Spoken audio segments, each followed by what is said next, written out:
আপনার কাছে আমাদের দাবি হলো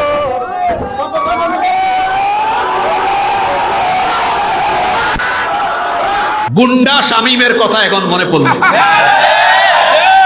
হাসিবুর রহমান বেঁচে আছে, গুন্ডা শামীমের উপজেলায় এসেছে। গুন্ডা শামীম তার এলাকায় থাকতে পারে নাই। সে বলেছিল লাকসামে আমাকে আসতে দিবে না, আমি 4 বছর হোক 5 বছর পরে হোক লাকসামে এসেছি। লাকসামের মানুষ তাকে লাকসাম থেকে উস্কা দিয়ে বের করে দিয়েছে। জালিমদেরকে আল্লাহ এত সহজে ধরেন না। যখন আল্লাহ ধরেন তখন আর ছাড়েন না। নমরুদের মতো জালিমকে আল্লাহ ধরে না কিন্তু যখন আল্লাহ ধরেছেন তখন আল্লাহ ছাড়েন নাই, জুতার বাড়ি খাওয়ায়া দুনিয়া থেকে বিদায় করে দিয়েছেন। ফেরাউনের মতো শয়তানকে আল্লাহ ধরেন নাই, এই জালিমকে আল্লাহ যখন ধরেছেন।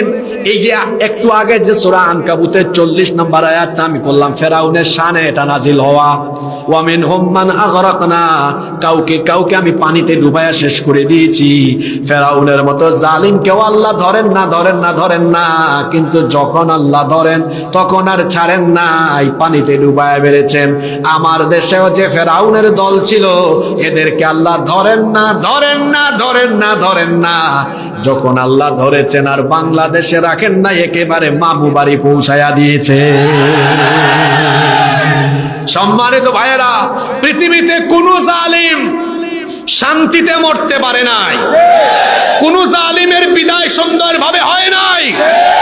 আমার দেশে 15 বছর যারা আলেমদের চোখের পানি ঝরিয়েছে, যারা মানুষের উপরে জুলুম নির্যাতন করেছে, তারা চোরের মতো দেশ থেকে পালিয়ে গিয়েছে।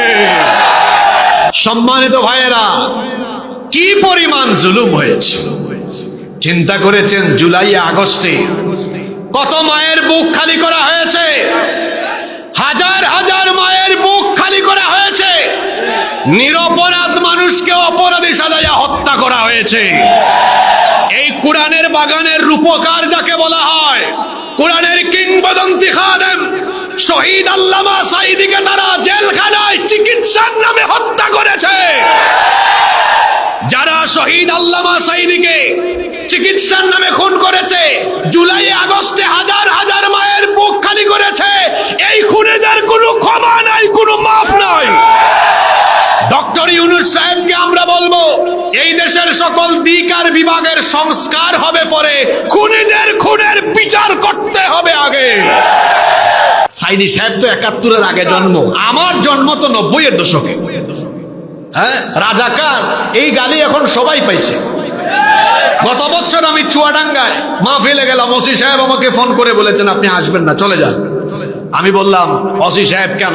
আপনার বিরুদ্ধে এলাকা থেকে, ওই মাহফিলের এলাকা থেকে অভিযোগ দিয়েছে আপনি রাজাকার। আমি বললাম ওসি সাহেব আপনি কি আমাকে দেখেছেন? কয় না, জীবনেও দেখি নাই। আপনি কি আমার বয়স জানেন? কয় না, জানি না। আমি বললাম আমাকে দেখেন নাই, বয়সও জানেন না, আপনি আমাকে রাজাকার বললেন কেমনে? আমার তো জন্ম স্বাধীনতার বহু পরে। কয় হুজুর বুঝছি, সম্ভবত আপনি চেতনায় রাজাকারের জন্য বলেছেন।